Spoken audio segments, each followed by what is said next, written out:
So I was thinking about the reference material and all of these sort of pencil marks that I see around the dragonfly and in the air. And I thought I would decide about that at the very end. So a moment ago, I thought that my painting was complete. And I was sitting staring at it and just asking the dragonfly to guide me again because I was not sure to commit another episode into making these lines. So I sat with it for a minute and then I realized if I don't add these sort of lines that will talk about movement, then the dragonfly doesn't take flight. And that's one of the themes of this painting process experience and exploring your inner realm. It's all about spreading your wings to fly, right? So if I don't communicate that to the viewer, what we end up having is a very static image.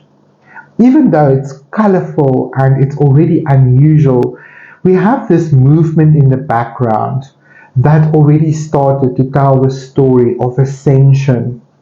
So now I feel it is required to give this dragonfly the wings to take flight. And their wings move at such an extraordinary fast rate that even if I try to take a photograph of it in flight, it's probably going to look a little bit fuzzy around the edges because the wings are moving that fast. It's too fast for the eye to observe. So these spheres, in a way, is far off dragonflies flying, and it almost looks like they have a bit of a halo around them. And that's the wings that is flapping so ferociously fast. So we have to communicate that. We have to bring it into our image. Otherwise, we sort of just rendered something in still mode or in pause mode. We froze the moment in time. And I want it to be more empowering. I want it to take flight. So what I did, I used my white chalk pencil just to sort of imitate this wing movement. And at first I thought I just want to add lines to do that, and you can surely do that. But I went back to the reference material because there's a clue in there. And I tried it out and I absolutely love the effect. So I used my pencil and I basically created little pockets or stacks of lines. And that's what you will notice on the reference material as well. So I started close to the wing and then I would basically just stack these lines and give some directionality to it.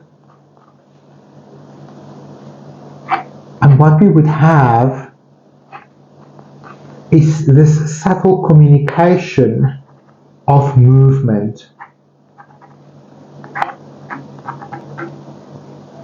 I absolutely love this effect. And we are going to basically paint this in.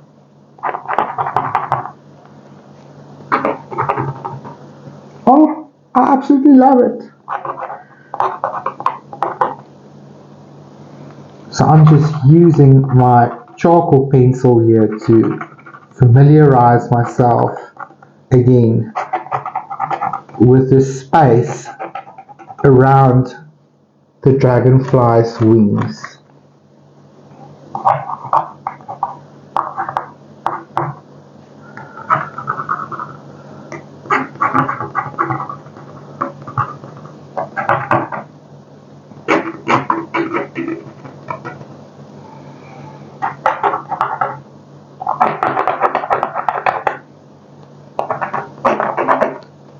Again, it's just another opportunity to unify this entire picture. So how are we going to render this more permanently on our canvas? Now there's a number of ways you can do that. You can use a fixative and spray over these marks if you're happy with them as it is. I must say it's much easier to control a dry medium like a pencil than it is to control a brush. But I'm going to attempt it and I'm going to show you guys what I'm going to do. So I'm going to use my acrylic ink. Where is it? Here you go. So far that I wanted to get up, and then I didn't want to interrupt us, but anyway, here we go. So I'm going to take just a dollop of my acrylic ink, titanium white, FW, roller and dollar and Ronnie. And I'm going to use a lot of water to dilute this even more. I think I need the aid of a pipette. Now, a pipette is just a little dropper that I use when I want to add a lot of water. Now remember, titanium white is very, very strong. So we just want a very see-through kind of glaze. So I think I'm going to add some medium to this as well, just to thicken it up a little bit. If thicken up is the word, but I want this to have a nice consistency, but I want it almost to be like a zinc white. I want it to have some transparency. I don't want these lines to be so strong that they take all the attention away from the dragonfly. I think I'm going to just test it on this lid. Just want to see, yeah, I need it to be quite transparent.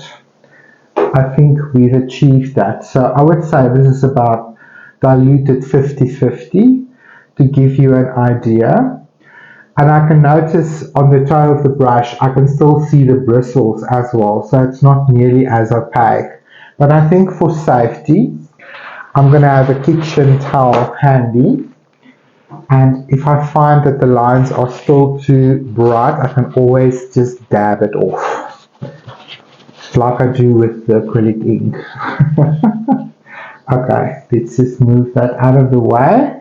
I'm going to turn my canvas to the side so I have a little bit more control over my line works. And I'm going to try down here.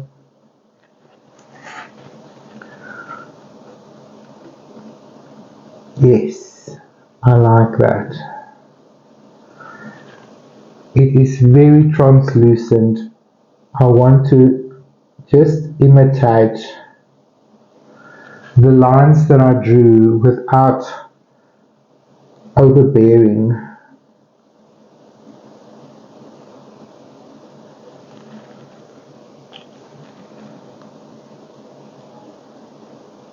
I'm using my 000 fine liner, and I'm really just loading the toe of the brush.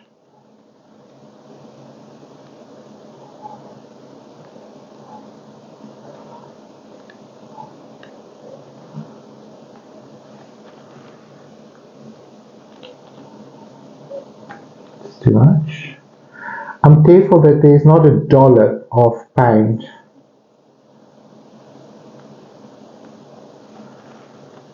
On the toe of my brush, otherwise it might leave a little bit of a blob when you first want to make the mark.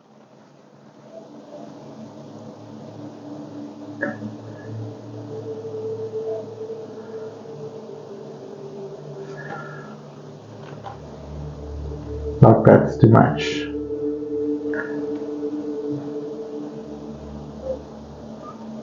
That feels good, that feels good, I like it.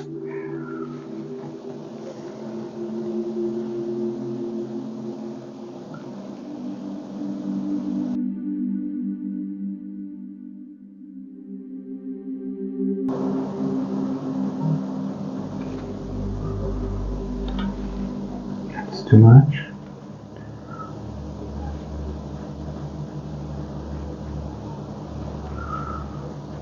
It's almost like building a little pyramid stack. And here and there, if I'm not close enough to the to the wing. I'll just make sure that I come a little bit closer.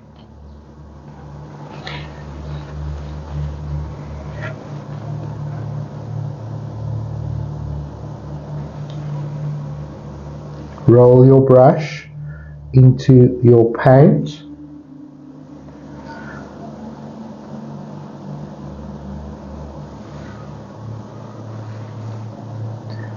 It's almost also like it's pushing, the wings are pushing the air.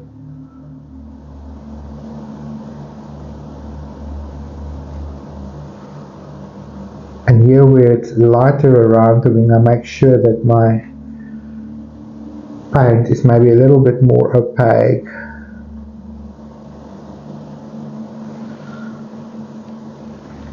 Coming around the corner here.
I was contemplating making this area a little bit lighter anyway, and this now gives me the opportunity to do just that.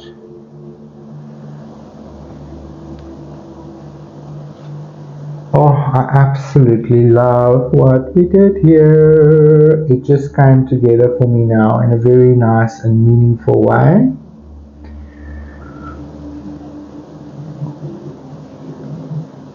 Okay, let's not overdo it. I think that is exactly where we needed to end this amazing painting.